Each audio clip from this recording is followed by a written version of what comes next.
clicking, it's Steph. This is my 6th update to Projects in Panning, a Dungeons & Dragons project pan. This project was created by Allie of Wonder in Alleyland.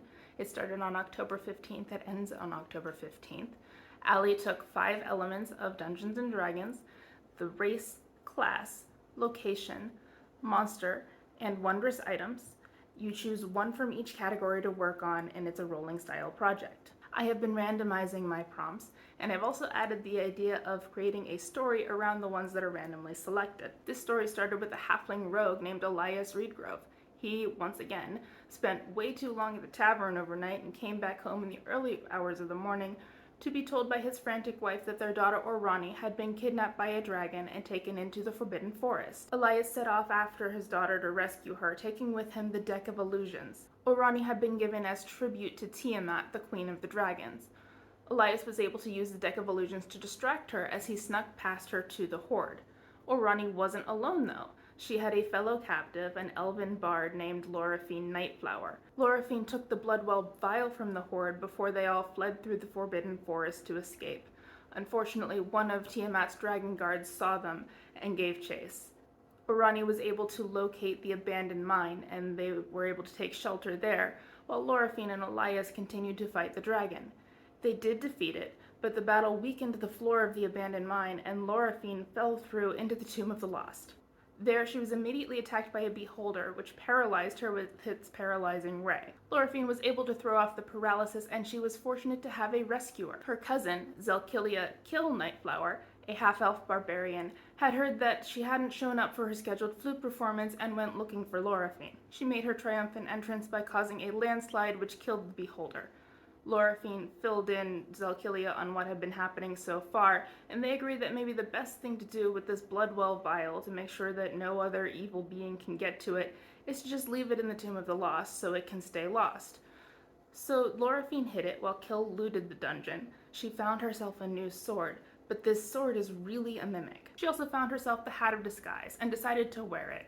She's a very famous adventurer, and you know how the paparazzi gets. They just stand there drawing you, and she didn't want to deal with that. Elyas and Orani did catch up with them in the Tomb of the Lost with a far safer, more circuitous route, and they were all wandering around in there together.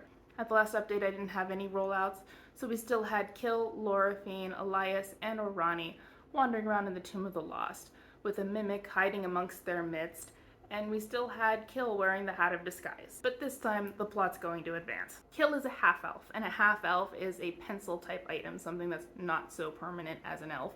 And for that, I brought in this Lord & Berry Silk Casual Kohl liner. It's in the shade White.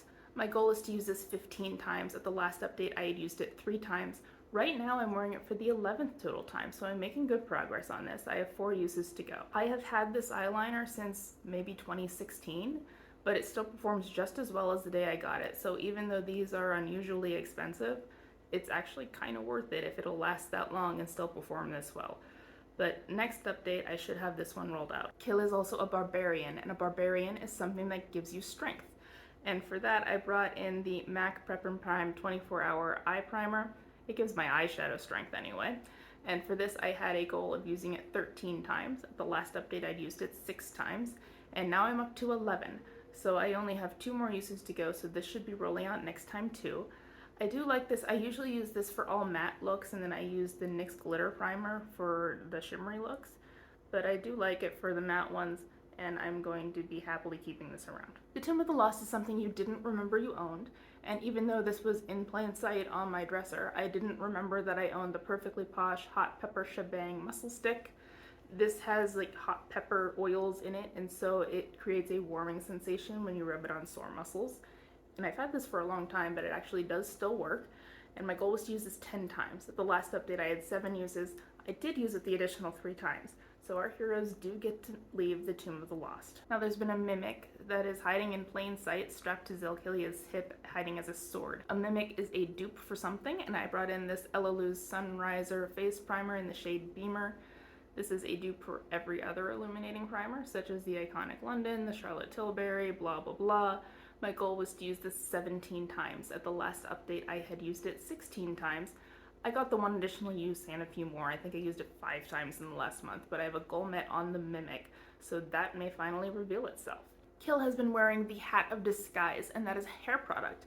I brought in this dry bar Prep Rally Prep and Prime Detangling Spray with a goal to use it 10 times. At the last update I used it 7 times. I did use it the additional 3 times, so I have a goal met on the Hat of Disguise. So Kill, Loraphine, Elyas, and Orani managed to wander out of the Tomb of the Lost into daylight at long last. It doesn't take Kill long to realize where they are, and she manages to lead them back to town.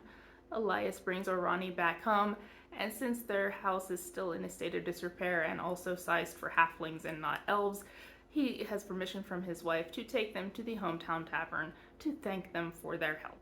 Unfortunately, there is no rest for the weary. They get to the hometown tavern and find chaos. There's a pair of owlbears rummaging through the trash trying to find something to eat. Now, owlbears aren't evil. They're simply animals, and so a druid or a ranger might be able to end this peacefully, but I don't have one of those. I have a barbarian. So Kill reaches for her brand new sword, and the sword yells, "Nope," and it takes her Hat of Disguise and runs off. Someone in the crowd darts off after the mimic, but Kill doesn't get a good look because she's already reaching for her axe to confront the owlbear. She also notices that in the pile of trash behind the owlbear, there is a pair of the boots of speed. And they're a little bit beat up, but they don't look like they're in too bad shape, and she would like the boots of speed. She doesn't understand why someone would throw out something so valuable. So she would like to get to them after she defeats the owlbear. Now there are a few goals we've got to meet before any of that can happen. Starting off with the hometown tavern, it is a food-related item. I have this Nailtopia orange nail treatment.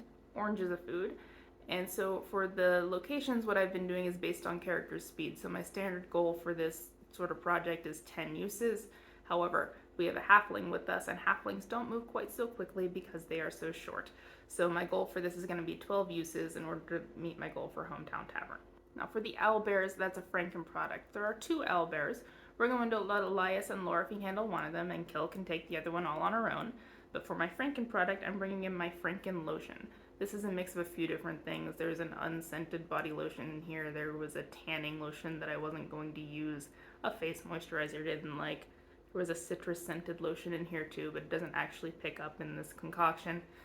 My goal for this is going to be based on Zelkilia's attacks. So Kill is now using her trusty battle axe, which is not a mimic, and that does 1d10 damage. So I have this d10 right here, and we're going to roll it to see how well the axe does. I got a 6, but that damage is added to her proficiency, which gives a +2 bonus of 8, but also her attribute. So her attribute, when I rolled for that a couple months ago, came out to be 13, which gives a bonus of +2. So each swing of the axe is going to do 10 damage. Owlbears have 59 health, and so 10 damage each swing means she has to hit it 6 times in order to defeat the owlbear. So my goal for the Franken lotion is going to be 6 uses in order to roll out owlbears. And finally, we have the Boots of Speed, and that's something you can finish quickly. I have this Kopari KP Bumps Begone sample. There are marks in it because it was in a project last year that ended without me finishing it, and I should be able to finish this quickly, but it's been sitting in my shower for months not getting used ever since the end of that project.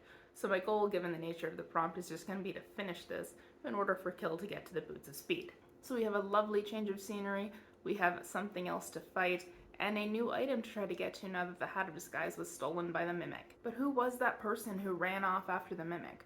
Are they going to get a chance to relax at the hometown tavern, or are they going to be fighting owlbears the entire time? And how long is it going to take Zelkilia to get to those Boots of Speed? Hopefully we'll be able to find out next time. Good luck to you on your projects, and wish my characters luck. See you next time. Bye.